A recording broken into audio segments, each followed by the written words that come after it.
गुरुदेव और माँ गायत्री के चरणों में कोटि कोटि नमन। आप सभी को प्रणाम। नवरात्रि का पर्व आने वाला है, इसलिए हम सबको ये जानना आवश्यक हो जाता है कि नवरात्रि का इतना महत्व क्यों है। तो आइए जानते हैं नवरात्रि पर्व की महत्ता।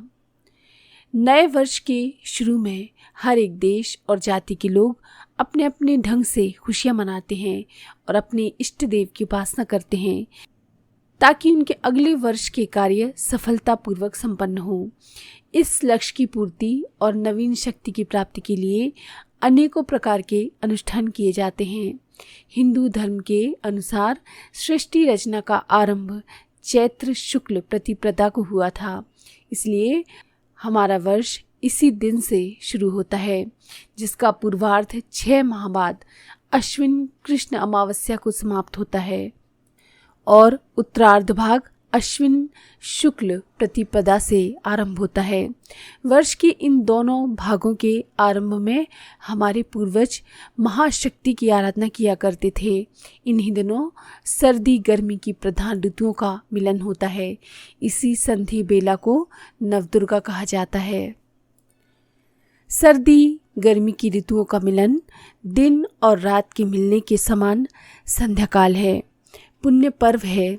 दिन और रात के मिलन काल संध्या का समय पूजा उपासना और आत्म साधना के लिए बहुत ही उपयोगी माना जाता है, क्योंकि सूक्ष्म दृष्टि से देखने से पता चलता है कि इस समय किया गया थोड़ा भी श्रम अधिक फलदायक होता है। इसीलिए इस समय ईश्वर आराधन को ही विशेष रूप से महत्ता दी गई है और अन्य कार्य जैसे कि भोजन करना, सोते रहना, यात्रा आरंभ करना, मैथुन करना आदि वर्जित माने गए हैं, क्योंकि इस संध्या के समय इन कार्यों को करने से हानि होती देखी गई है। यही नियम ऋतुओं के मिलन नवरात्रि पर भी लागू होते हैं। पुराणों में अलंकारिक भाषा का प्रयोग करते हुए नवरात्रि के संबंध में लिखा गया है कि ऋतुएं इन दिनों रजस्वला होती हैं। जिस प्रकार से रजस्वला स्त्री का उस काल में आहार विहार और आचार विचार में विशेष ध्यान रखा जाता है, उसी प्रकार हमें भी इन दिनों को विशेष सावधानी के साथ बरतने का आदेश दिया गया है। आरोग्य शास्त्र के आचार्यों का कहना है कि अश्विन और चैत्र के महीनों में सूक्ष्म ऋतु परिवर्तन के परिणाम स्वरूप शारीरिक स्वास्थ्य की दीवारें हिल जाती हैं और अनेकों व्यक्ति ज्वर, जूड़ी, हैजा, दस्त, चेचक आदि रोगों से ग्रस्त होते देखे गए हैं। आयुर्वेद के अनुसार शरीर शोधन कार्यों के लिए ये 2 महीने बहुत ही उपयुक्त हैं। इसीलिए इस काल में आहार विहार में विशेष प्रकार से संयम रखना चाहिए।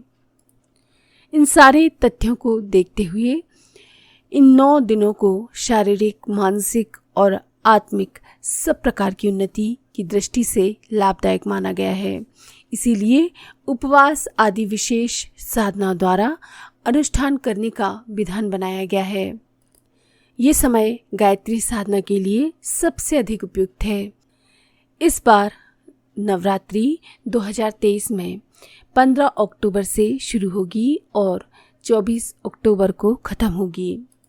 इन 9 दिनों में उपवास रखकर 24,000 गायत्री मंत्र का जाप, 240 गायत्री चालीसा का पाठ या 2400 गायत्री मंत्र लेखन का अनुष्ठान करना चाहिए।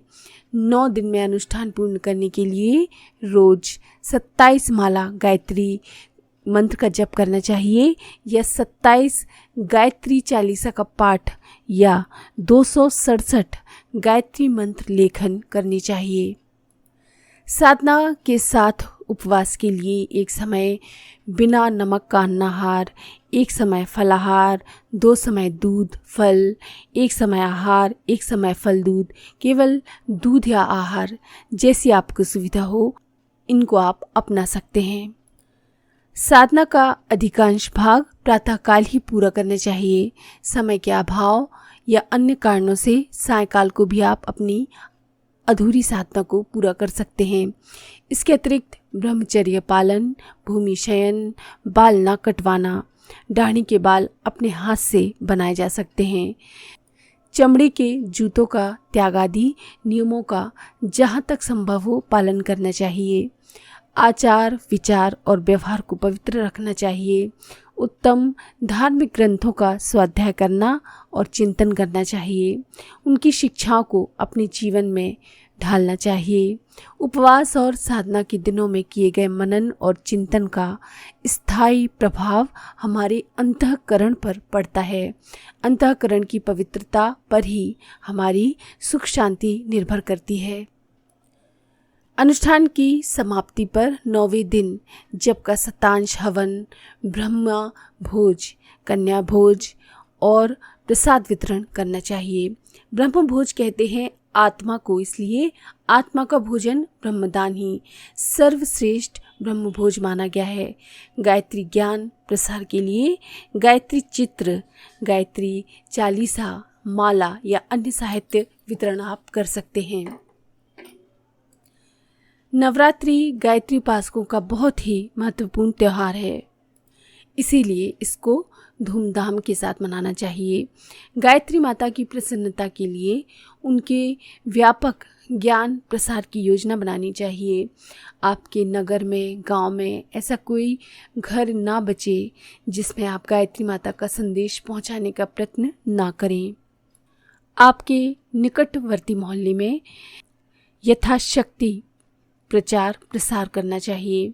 पूर्णाहुति के दिन अधिक से अधिक जनता को बुलाने का प्रयत्न करना चाहिए और स्थानीय विद्वानों द्वारा गायत्री और यज्ञ की महत्ता और इनकी मानव जीवन के लिए उपयोगिता पर प्रवचन कराने चाहिए। इस तरह गायत्री साधना के साथ गायत्री मंत्र का प्रचार प्रसार करके आप और अधिक लाभ उठा सकते हैं। आज के लिए इतना ही।